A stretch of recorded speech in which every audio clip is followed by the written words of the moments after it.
It's the Zach Gelb Show on Fox Sports 920 The Jersey. Zach Gelb Show live, Buffalo Wild Wings in West Windsor.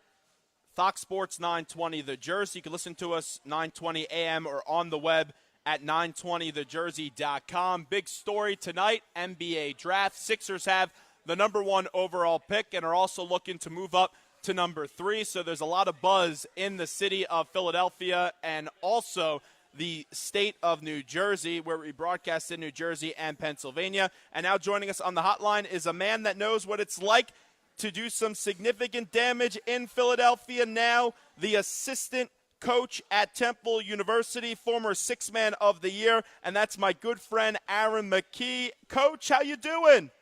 I'm wonderful, Zach. How you doing, man? We miss you around on campus, brother. Congratulations, man. Well, thank you so much, and I appreciate that. And I'm actually still living right around campus, so I'll make sure to stop over for a practice one day and then also cover some Temple basketball games. But you've done a tremendous job at Temple, but I want you to just remember about your NBA days for a little bit. 17th overall pick in the 1994 draft. What do you remember about draft day? Well, it was a lot of uncertainty. You know, you worked out for a lot of teams. I think I worked out for 14 of the top 15 teams. And just on draft night, being in the green room, all of those things, it's great.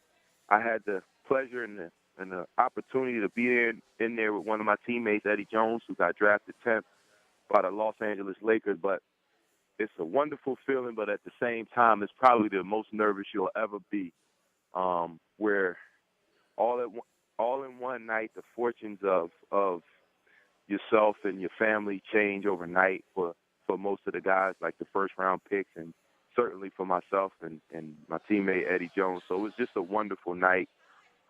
Just a lot of things that you work towards all your life. You know, everything came to fruition, you know, on that one night. What did John Chaney have to say to you before you got drafted? He was just proud. He might have been more nervous than I was. I mean, he was just proud of us. He knew what kind of kids we were. We worked really hard for it. But at that particular time, in '94, when you know, guys around that time was coming out, you never really talked about the NBA. You know, and the guys that went hardship and came out early they were juniors. So they did about 2-3 years. They did 3 years of college already, and they were comfortable with carrying their teams. So he was just proud of us, and he said, you know, just be on your best behavior when you go out there and, you know, make us proud, make Temple look good. And so, you know, we always tried to do those things. We tried to make him look good and make him be proud of us, and we always tried to represent the university in the right fashion. What advice would you give to some of these prospects in the draft right now that are going to get their name called tonight? Because there's one thing to get drafted, but you can't get complacent. You have to go on out there and you have to produce at a high level. In the NBA, you're not going to last that long. Well, I'll just tell them, if they think they're hard workers, you have to work a little bit harder. Whatever kind of conditioning you think you're in, you have to get in better shape.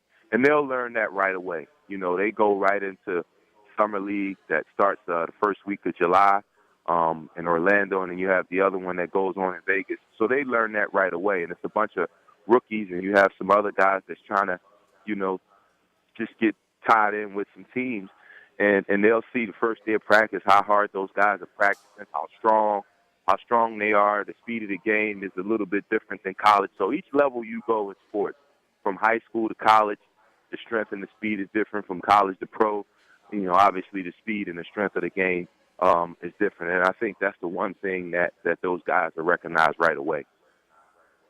Aaron McKie is my guest, the Zach Gelb Show, Fox Sports 920 The Jersey. You can listen to us on the web, 920thejersey.com, here at the Buffalo Wild Wings today. NBA draft is the big news tonight, and your former team, the Sixers, have the number 1 overall pick. It's the foregone conclusion that they're going to take Ben Simmons, but if you were in the position of Brian Colangelo, Aaron, who would you pick? I mean, I don't think they can go wrong with taking Simmons. You have Ingram.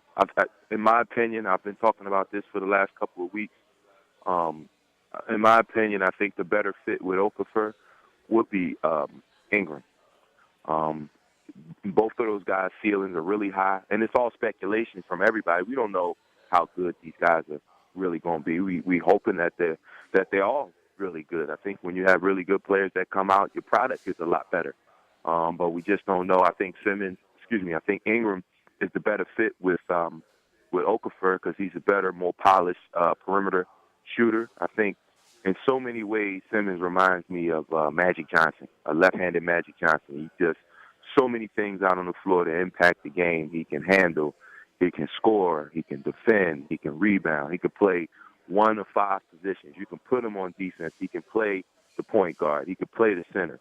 So he gives you a lot of versatility, and he opens up a lot of things for other guys on the team.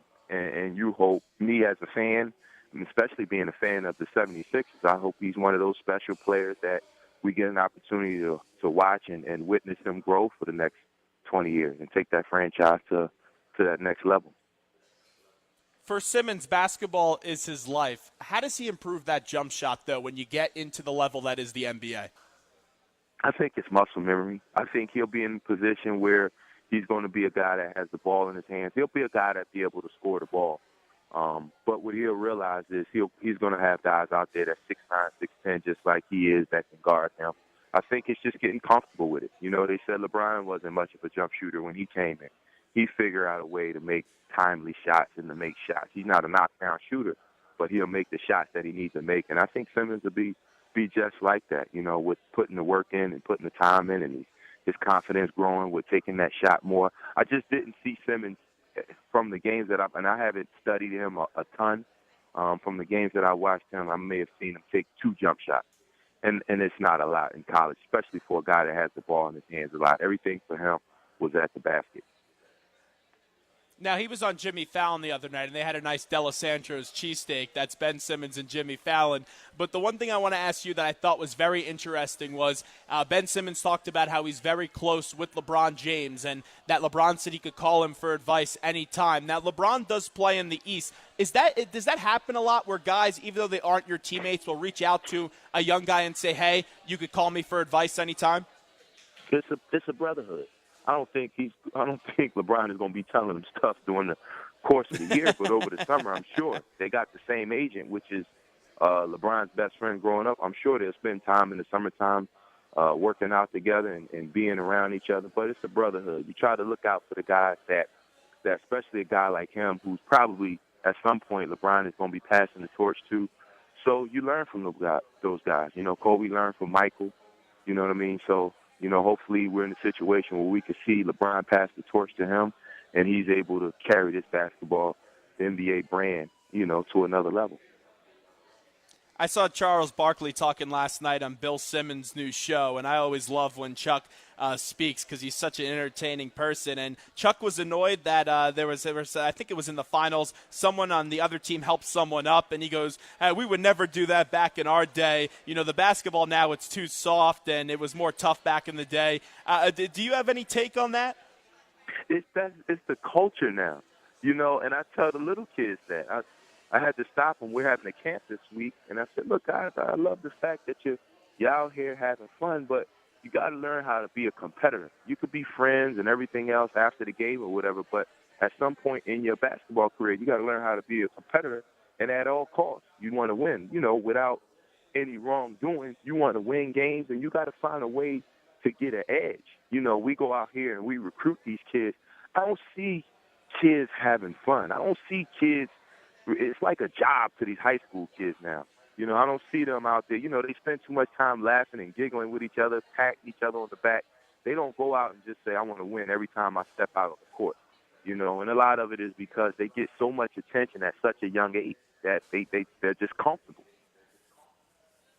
We're talking to Aaron McKie. And, Aaron, the big rumor on Twitter right now, and it comes from Mark Stein, and this was earlier today, league sources tell Chad Ford insider and Mark Stein, Philadelphia is ramping up its efforts to acquire tonight's number 3 overall pick from Boston. And also in the next tweet, numerous rivals describe Philly as the most active team in circulation, with the trade involving Nerlens Noel looking more and more likely. We have heard this for the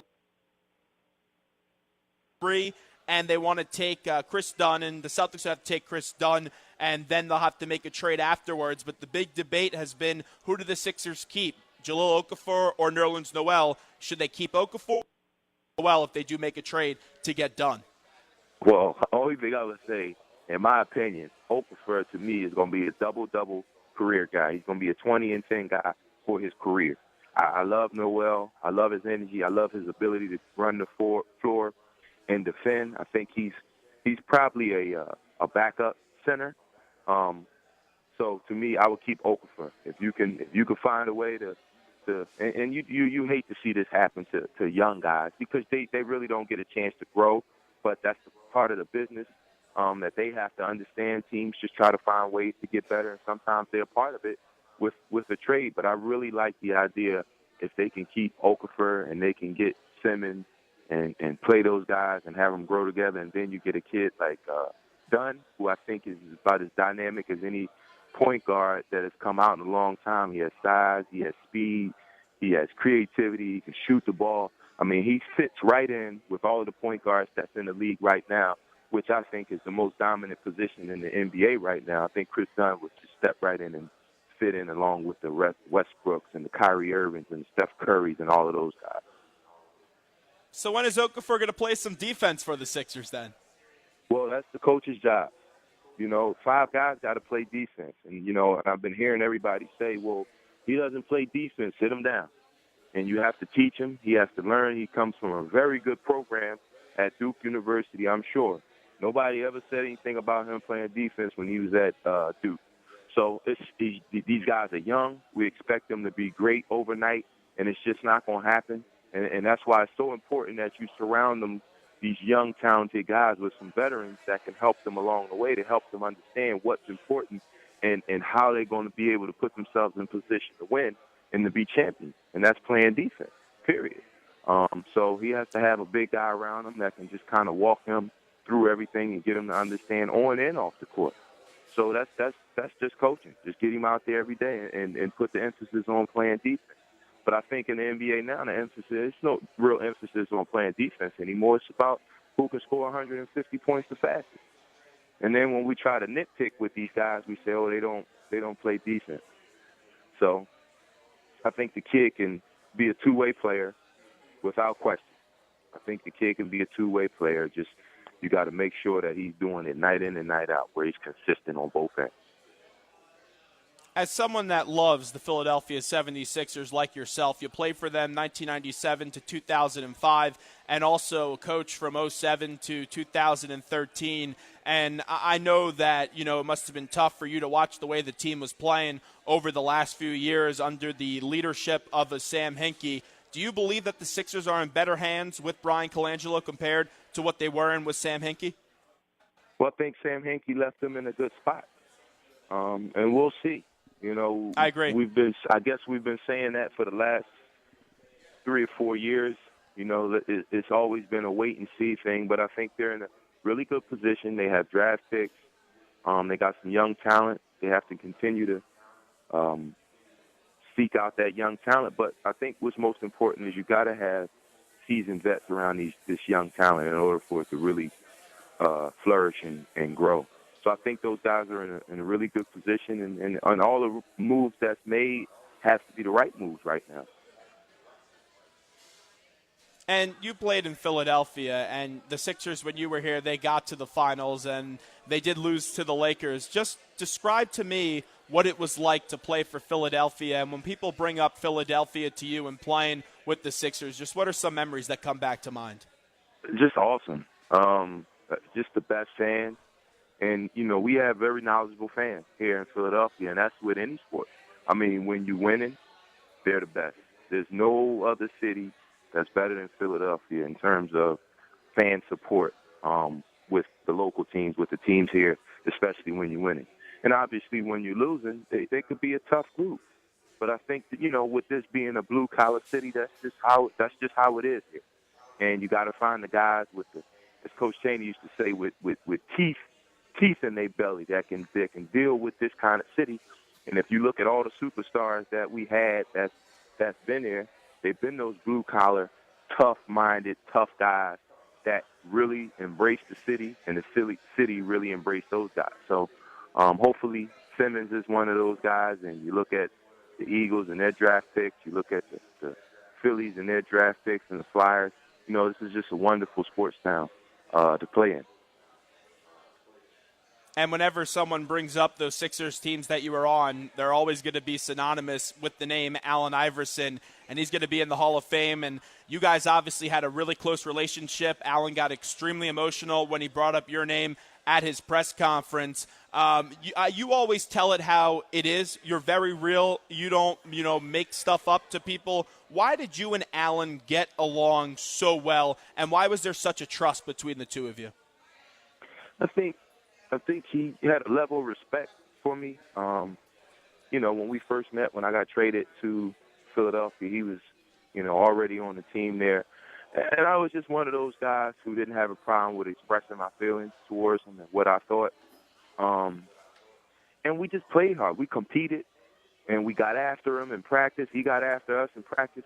And I think anytime, if you're not a guy that just comes out and gives lip service, and you just come out and you do more than what you're saying, then I think anybody will respect that.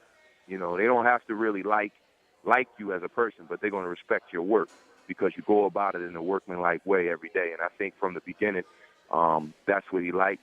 And we had a lot of things off the court that we had in common. We both like sports. He was a Cowboys fan, I was an Eagles fan, and we always go back and forth. And we used to play cards and stuff together. He played baseball, I played baseball. He played football, I played football. So we had a lot of things in common that we shared, and we also talked about family. We also talked about life. We shared a lot of things off the court that really brought us together and brought us close. People always talk about like how close I was with Allen, but I think we had a really close team at that particular time, and I think a lot of us, we all learned from each other. We had Eric Snow, we had Theo Ratliff early on, George Lynch. Those guys were huge leaders. Those guys was a huge part of everything that we was doing and turning things around. And we all had the same kind of mindset. We wanted to win. We didn't care how we won.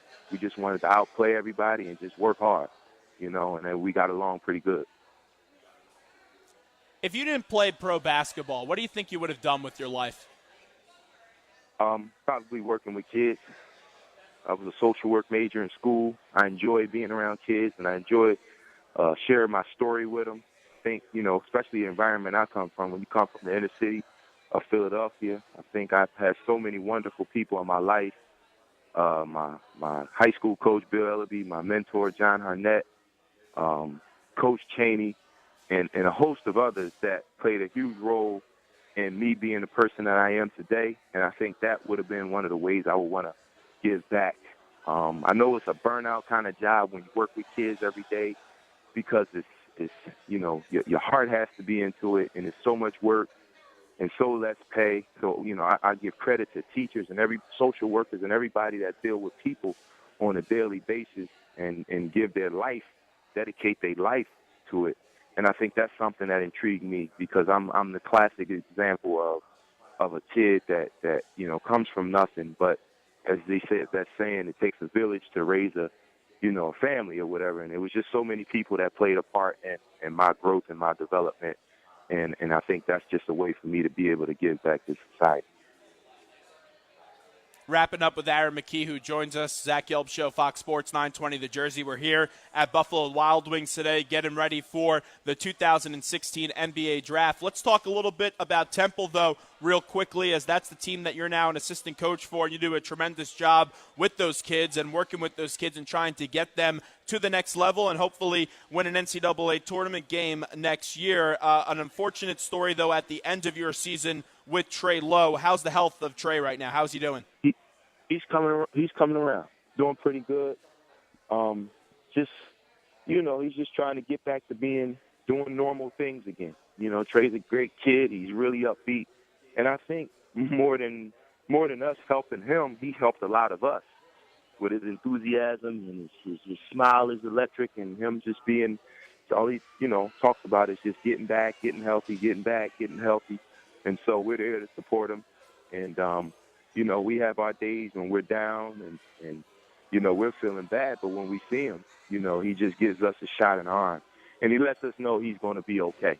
So, it's a wait and see kind of thing with the time with him. We miss him. We really think Trey is going to be back soon. So, we just waiting and seeing. How hungry are you guys to win an NCAA tournament game? Because especially what happened last year with the whole push-off, I thought that they should have had there been a foul when Obi got pushed. But how hungry are you guys to win an NCAA tournament game? Because you guys have been there over the years, but you haven't won a game in quite some time in the tournament. Well, we want to win a championship. You know, a game is great. We don't prepare and do all the things we do to win an NCAA game.